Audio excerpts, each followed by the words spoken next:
Les amis, bonsoir à tous, j'espère que vous allez tous très bien. Heureux de vous retrouver ce soir comme d'habitude pour faire le débrief de nos Lions indomptables qui ont joué aujourd'hui le match d'ouverture de la CAN face au Burkina Faso. Victoire 2-1 des Lions du Cameroun avec un doublé de Vincent Aboubakar et un but de Gustavo Sangaré.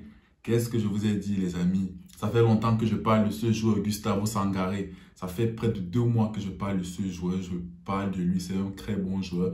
Il a été buteur aujourd'hui et en plus, il n'a même pas fait un bon match. Généralement, quand il est dans un bon jour, il peut vraiment causer des misères à ses adversaires. Donc, on se retrouve donc pour ce débrief, les amis. Vous savez déjà comment ça se passe pour les nouveaux. Ici, on débriefe des matchs des Lions indomptables et de tous les grands matchs africains. Donc, si tu aimes bien ça, abonne-toi et on se dit à tout de suite.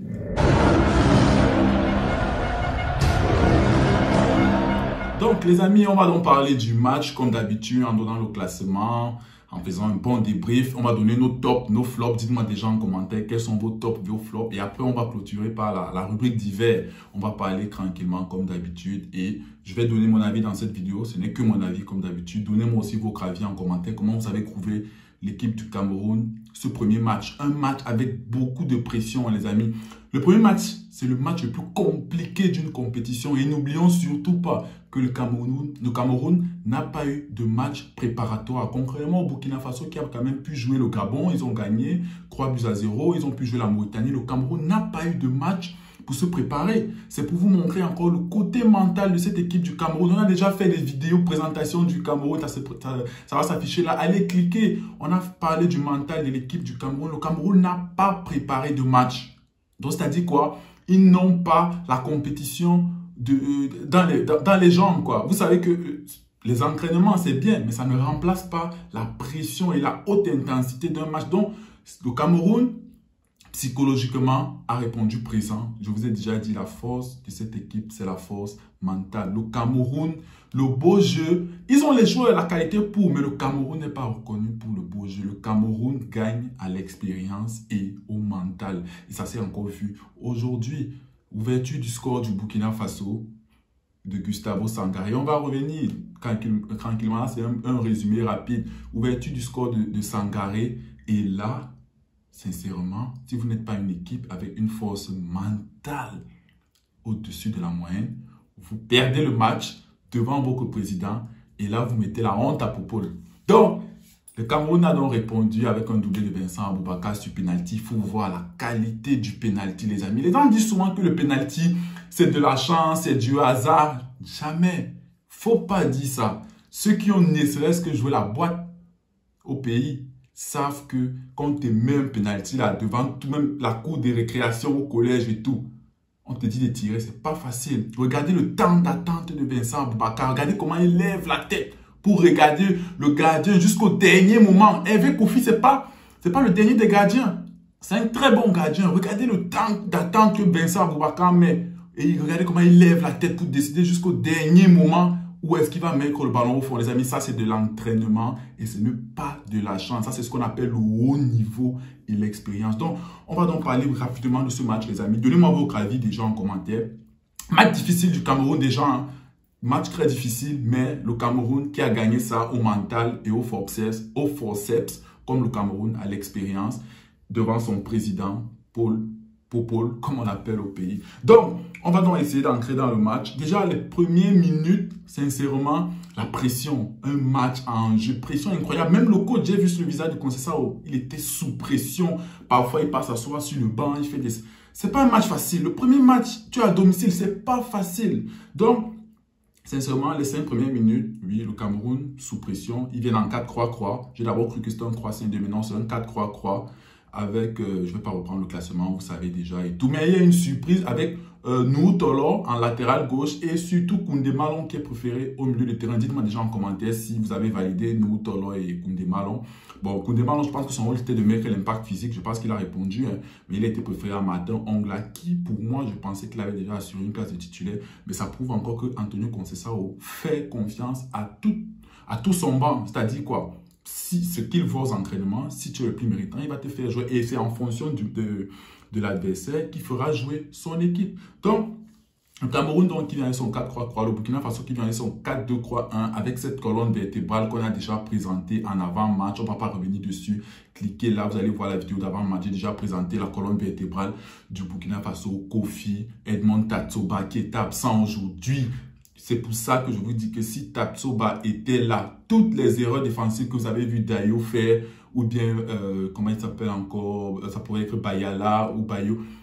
Edmond Tatsoba, c'est le général de cette défense et avec Dayo, il sait comment diriger Dayo. Donc, on pense donc à cette colonne vertébrale, Hervé Kofi, Tatsoba qui n'est pas là, Bilal Touré et en attaque sur le côté droit, fausse patte gauche, Traoré. Donc, le match, sincèrement, les 15 premières minutes, le Cameroun a de quoi marquer. Le Cameroun a de quoi marquer parce qu'à la 7e minute, on a cette occasion de Vincent Aboubakar. Passement de jambes comme il aime bien le faire, mais il ne conclut pas son occasion. À la 9e minute, encore on a cette occasion de Toko Ekambi, avec Kofi qui sort, Toko Ekambi pousse, mais il rabat son ballon, mais c'est mal, il essaye de rabattre, c'est compliqué et ça sort. Et après, le Burkina Faso prend le dessus, il commence à prendre confiance. On a ce Blati Touré, je vous ai parlé de Blati Touré qui trouve les passes dans l'intervalle, sur le milieu de terrain. C'est comme ça qu'il lance Cyril Bayala, très rapide. Vous avez vu, Faye n'est pas le dernier en vitesse. Et regardez comment Bayala va prendre faille de vitesse et Onana va sortir, il va mettre le ballon hors. On a encore ce Blati Touré qui va lancer en profondeur Gustavo Sangaré, mais il y aura un corner et c'est ce corner qui va donner le but. On a d'abord un premier corner. Premier corner, tête de Dayo qui est repoussé sur la ligne par, je pense, je peux me comprendre, Noutolo, je crois. Et le ballon revient sur Gustavo Sangaré. Je ne sais pas s'il fait un centre ou bien il fait un lob, mais on en a essayé de claquer. Le ballon ressort, ça revient sur Traoré qui fait un intérieur-extérieur. Il fait un centre et ça vient sur Gustavo Sangaré. Ça fait 1-0. Silence total. Gustavo Sangaré a allumé la clim au stade Olembe. Mais ce n'est pas fini. On a cette 36e minute après un corner.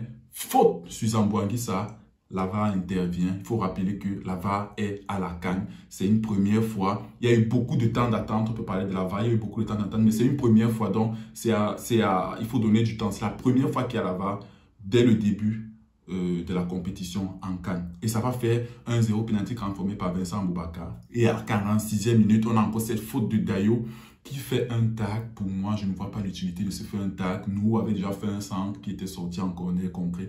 Il fait un tag. Et c'est penalty. C'est une faute bête. C'est une faute de débutant. C'est penalty. Le haut niveau, ça se joue dans les détails. Et ça s'est joué là. 2-1, transformé par Vincent Aboubakar. Et là, c'était fini. Deuxième mi-temps, le Burkina a essayé de pousser avec de bonnes actions encore, comme Bertrand Traoré. Et cette claquette de Onana. Avant ça, je veux revenir aussi sur Onana qui s'est gouré déjà sur sa sortie aérienne. Il a une mauvaise appréciation. Il est parti. Il n'y a pas faute, but de Gustavo, mais qui se rattrape bien. Donc, ça fait 2-1 malgré le Burkina qui a poussé jusqu'à la fin. Le Cameroun aussi avait l'entrée de Choupo de Bassoro et de Clinton J aurait pu marquer. Ils ont même marqué, mais le VAR, bref, a annulé le but. Mais on n'a pas vu le ralenti. Ça fait 2-1. Donc, pour le Cameroun, match compliqué pour le Cameroun qui gagne à l'expérience, comme je vous ai dit, mais qui n'a pas eu de match de préparation, donc on accepte ça. Et on passe au top ou flop. Donnez-moi aussi vos top, vos flops en commentaire et dites-moi ce que vous avez pensé de ce que je vais dire comme top flop. Et donnez-moi aussi vos flops en commentaire. Ce n'est que mon avis, les amis. Je n'ai pas le monopole de la connaissance. En top, je pourrais mettre Koundé-Malon pour sa première mi-temps parce que l'impact physique, il a gratté énormément de ballons au milieu du terrain. Je ne suis pas hyper fan de ce joueur, mais je sais quand même que quand on le met et il réussit à faire son rôle, impact physique, il récupère. Je mets aussi Blati Touré, même si on a perdu le milieu de terrain du Burkina Faso, j'aurais pu mettre Gustavo Sangaré, mais je suis sûr que vous allez tomber sur moi, vous allez me dire tu abuses avec ton petit, donc je ne mets pas Gustavo Sangaré. Et en plus, le top des tops, Aboubakar Vincent, qui a pris ses responsabilités en transformant les pénaltys. Et en flop, je vais mettre quand même André Onana. Tu es quand même un gardien de classe mondiale. Ce genre d'erreur d'appréciation, il sait qu'il a fait une erreur, mais il s'est rattrapé après avec cette manchette. Donc, pour le talent et le haut niveau que tu as, je te mettrai en fort. Et surtout, Moumi Ngama, je n'ai pas compris. Aucun coup de pied arrêté, tu n'as réussi. Alors que c'est ta spécialité, alors qu'on sait que le Cameroun est très fort dans les coups de pied arrêtés. Et un peu en flop, je vais mettre le collectif du Cameroun. Mais comme je vous l'ai expliqué, on n'a pas eu de match de préparation, donc c'est compliqué d'ancrer, de commencer dans une compétition, c'est compliqué. Donc, Et là, on va passer à la rubrique divers. Bon, divers, je sais pas ce qu'on va dire. On va parler comme je vous l'ai dit, du VAR, la première fois que ça commence en CAN depuis les phases de poule. On va parler des pénaltys. Moi, je pense qu'il n'y a pas de polémique, hein. Les Burkinabés, peut-être, pourront dire qu'il y a, je sais pas, qu'il n'y a pas pénalty, mais pour moi, c'est pénalty. Et donc, voilà. Victoire du Cameroun, les amis. Nous sommes arrivés à la fin de cette vidéo. Je la fais un peu rapide parce que je dois voir Éthiopie, Cap-Vert. On se retrouve ici pour tous les matchs chauds de la CAN, surtout du Cameroun. Donc, si vous aimez bien, abonnez, likez et laissez-moi votre petit commentaire. Je vais répondre comme d'habitude. Donc, portez-vous bien, les amis. Ciao!